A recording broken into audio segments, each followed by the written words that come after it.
So I'm Chris, and for a change I'm taking a break from fixing cars to come and spend it with my family. So I'd just like to share the experiences of having a car here in Greece, and it might help you decide whether it's something that you can do.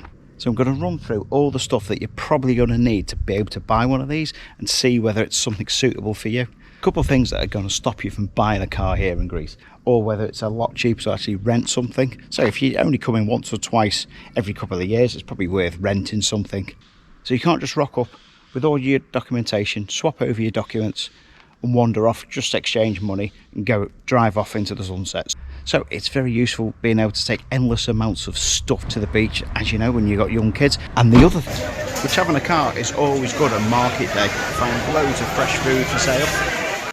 So we ended up opting for the 2007 Mark V Golf, which ended up being the 1400 FSI engine, which is the revised engine, which is a little bit better. So many of the normal viewers will watch my channel and know that I like modifying VWs. For a change, this was actually pre-modified before we bought it.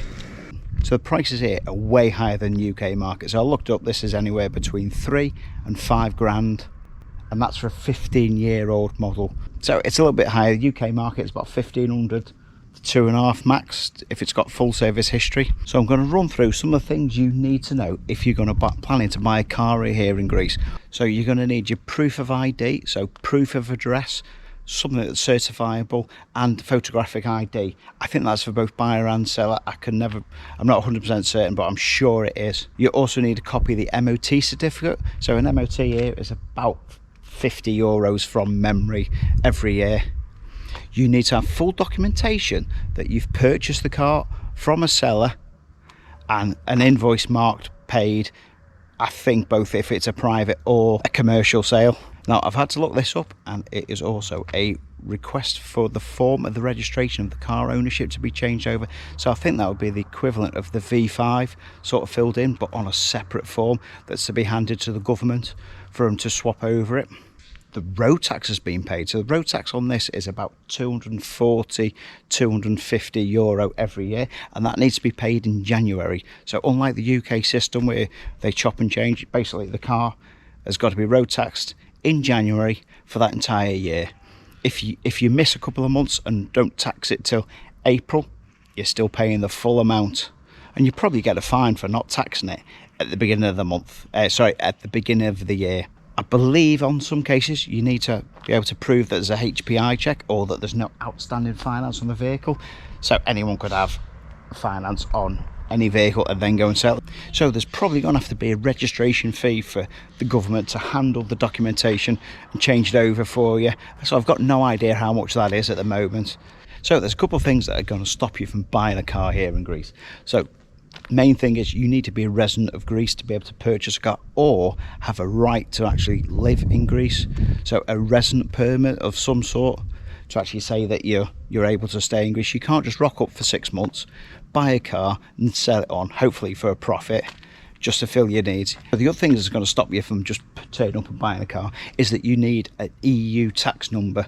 So that's going to be something that's quite normal if you're here in Greece and a resident and you work in Greece. You have a tax number, which is a good way that the government can keep track of who's exchanging what money for what reason. Again, you have all your documentation that's able to prove how much you've paid for the car and how much the other person's received for the car. So you need that as a real proof of cash flow, really. So you can't just go and rock up and buy a car with a bag full of money and hope for the best, which is again something you can do in the UK.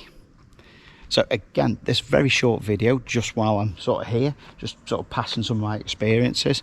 So if you like fixing VWs or other VW related content, that's mostly what's on my channel. So if you want to go and have a little look around some of the other videos, if you're looking for another video on buying a car, I probably won't have any unless I actually go and buy a car in the next couple of months. Running costs for something like this, it's pretty much the same as the UK. Servicing, probably a little bit cheaper. Tax, again, road tax, 240 quid, €240. Insurance, about €300. As I said before, your MOT documentation and any repairs, well, your MOT test is about €50 from memory. So it is very handy to have a vehicle, and it's not easy driving around Greece all the time. It's pretty much like driving around a big city, which can be quite fun if you're used to big cities. If you're not used to big cities, it's a little bit daunting because everybody is, well, in a rush, desperate to get somewhere, and very, very impatient, which is perfectly fine. So there's probably going to be loads of other videos about driving around different countries. It's disclaimer time, so hopefully all the information that I've given you is pretty much correct. What I'm going to do is leave in the description below any relevant links to any government websites, particularly the Greek government website. And of course, if you've got any more information, please leave it in the comments below so you can pass it on to other people, and I'll update whatever I can in the description just to help everyone else who's interested in the same subject. So if you're looking for more stuff like this, do not subscribe to this channel because I repair cars, fix cars. I don't offer any buying advice on cars unless it's really local to me and it's for a friend of mine. So I've been Chris, you've been watching Crispy's Projects, away on vacation. So thanks very much for watching, and maybe I'll see you in the next one. Ta-ra! I'm going to get back to the beach now.